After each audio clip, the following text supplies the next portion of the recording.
Now, I spent some time over the weekend doing something I don't ordinarily do. I read the Washington Post. We get it for the comics. I usually don't read it. I look at the headlines, make sure the world hasn't exploded, and then I put it down. But greeting me yesterday morning was this big front page story about the evils of gun ownership and the evils of gun stores. And I sat down and I read this thing. They had a follow-up piece today. And in fact, I kind of want to start with this follow-up piece, Larry, because there's such rewriting of history going on here. Today's piece in the Washington Post was about, in large part, about the TR Amendment. And there was a quote by Chuck Wexler, director of the Police Executive Research Forum. And he says, quote, speaking of the TR Amendment, "It was extraordinary and the most offensive thing you can think of. The tracing data, which is now secret, helped us see the big picture of where guns are coming from." The only problem with that statement, Larry, is that police officers weren't stopped from getting a hold of ATF trace data. Oh, I was just going to say. Even after the TR Amendment was passed. Yeah, it's always been a canard that somehow the TR Amendment prevents law enforcement from seeing trace data. That is false, and it has always been false. And when people like Chuck Wexler or Mayor Bloomberg or the Brady Center make that assertion, they're simply either seriously uninformed or they're intentionally distorting the truth in order to advance their anti-gun agenda. Law enforcement has never been denied access to the trace data.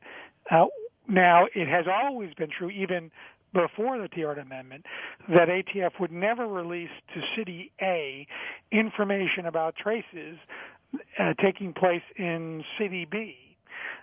And the reason for that, and the reason for the TR Amendment in general, was because it could place law enforcement officers in City B, in this hypothetical, at risk if they gave information about City A and they started, engaging in, let's say, simulated straw purchases, as Mayor Bloomberg did through his private eyes. Yeah. And that's the whole point behind the TR Amendment, is that information should not be outside of law enforcement because it can place law enforcement officers and witnesses and even gun dealers who may be cooperating with law enforcement at risk and interfere in investigations.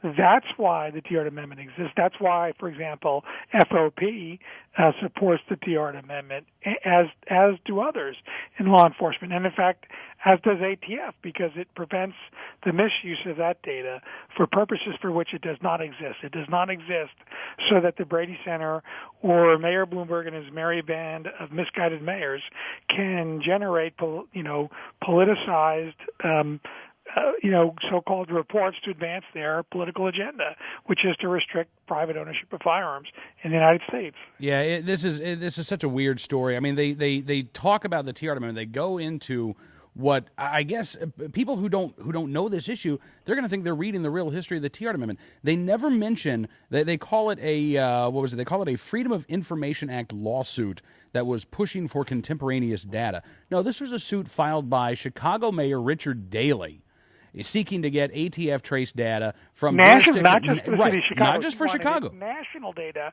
for the city of Chicago's lawsuit against the firearms industry. That's right. This wasn't a FOIA lawsuit. This was a lawsuit that was designed to go after the gun industry. Right. They FOIA'd the information from ATF. ATF denied that information to the city of Chicago.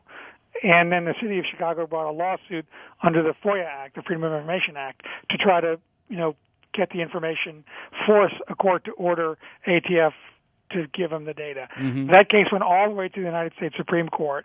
While the case was pending before the Supreme Court and before it had been argued, or briefed and argued, I don't recall, but certainly before it had been argued, Congress passed the TR Amendment because of what was going on in the city of Chicago lawsuit, as well as what was also going on in front of Judge Weinstein in the NAACP lawsuit, where Judge Weinstein was ordering trace data to be returned over by ATF, largely over ATF's objections, and even earlier efforts by Weinstein and the plaintiff's lawyer in the Hamilton case to get access to trace information. And remember, the entire backbone of the municipal lawsuits that were pursued against the industry, chiefly by the Brady Center and other anti-gun groups, backed by George Soros, among others, to finance those lawsuits, was trace data. And what did they use trace data to do?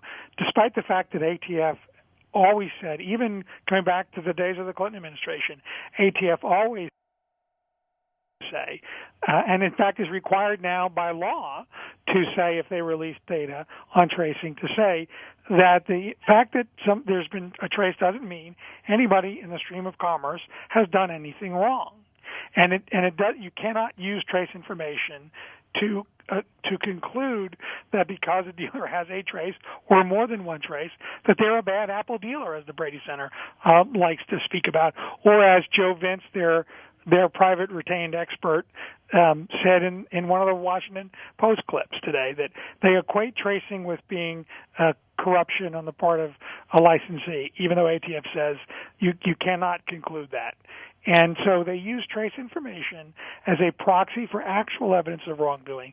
And tracing information and its use in civil litigation was the cornerstone of the municipal lawsuits against the industry, which thankfully failed. And that was part of the reason why the Tiahrt Amendment was put in place as well, is because this information was being misused outside of law enforcement for civil litigation that had a political agenda behind it, and it was jeopardizing law enforcement. So, Larry, I got to ask, when you see this type of, big, sweeping, quote-unquote journalism by the Washington Post, Oprah is spending an hour with a gun control advocate. NBC News was reporting last week you can buy a .50 caliber machine gun and assault rifles over the counter in gun stores. I mean, we've seen a ton of media stories. You know what that tells me? What does it tell you? Next Tuesday's Election Day. All right, so what do you mean by that, though? I think it would be foolish not to suspect that the timing of this is, it's not coincidental. The timing of all of this really suggests to me a coordinated an attempt to raise the issue for political purposes right before the election. Do you think, Larry, that this is going to continue after the election? Yes, absolutely. I have no doubt. Really? But yes. Interesting. Yeah. We definitely believe that the issue is starting to heat up again politically, where it has been fairly quiet, and in large measure, people were saying, that elections were not part of this election. I think if you go back and look at the EPA issue, and all this other stuff we just talked about, I think it's now become part of the election. Well, I think that you're right. And for instance, in Pennsylvania, in the Senate race between Pat Toomey and Joe Sestak, at the last debate, George Stephanopoulos, or I guess debate before last, Stephanopoulos brought up Senator Lautenberg's no-fly, no-buy bill. And he repeated the Brady line of argument here that, if you're on a no-fly list, you'd be able to buy a gun. And Joe Sestak said, oh, absolutely, of course, we've got to do something to protect the terrorists. It was Pat Toomey who pointed out, not everybody on this list is a criminal. Not everybody on this list is suspected of being a criminal. We have to ensure that we protect the Second Amendment rights of law-abiding Americans while going after the people who want to do us harm. We already know from past published reports, including even in the New York Times, that the no-fly list is really a mess. And there are lots and lots of Americans who are on that list for the wrong reasons. They're not actually terrorists. They're not suspected of being terrorists. Ted Kennedy was on that list at one point. Sure, Congressman John Lewis. And it is harder for law enforcement to put somebody on that list than it is to put somebody on the terrorist watch list. If you go back and read the report published by the Government Accounting Office, it's harder. The standard for putting somebody on the no-fly list is higher than it is to put on this so-called terrorist watch list. And so this terrorist watch list is supposed to be, this list of suspected terrorists. And as Senator Lindsey Graham at a hearing over the summer pointed out, the vast majority of those individuals that would be on that list are not U.S. citizens, and they couldn't go into a gun store in the United States and buy a gun anyway. And all but a precious few of them aren't even in the United States. Yeah. So, and it's important for people to understand that when somebody purchases a firearm, those lists are checked by the FBI when they do the background check through NICS. And if somebody is on the list and it gets flagged, law enforcement is contacted. The agency that put that person on the list gets contacted so that they can be aware and take whatever investigative steps would be appropriate, if any. Because, again, you could be on that list simply because you went to high school with somebody, right, or you live down the block from somebody, or you have the cubicle next door to somebody, and not that you did anything. And so, again, they just want to try any way they can to deny law-abiding citizens their Second Amendment rights. In any way that they can frustrate the lawful possession and commerce in firearms, they will attempt it. And this is just another example. All right. Well, Larry, we're going to keep our eyes on the mainstream media, and if they continue this series of the Washington Post, we may invite you back on.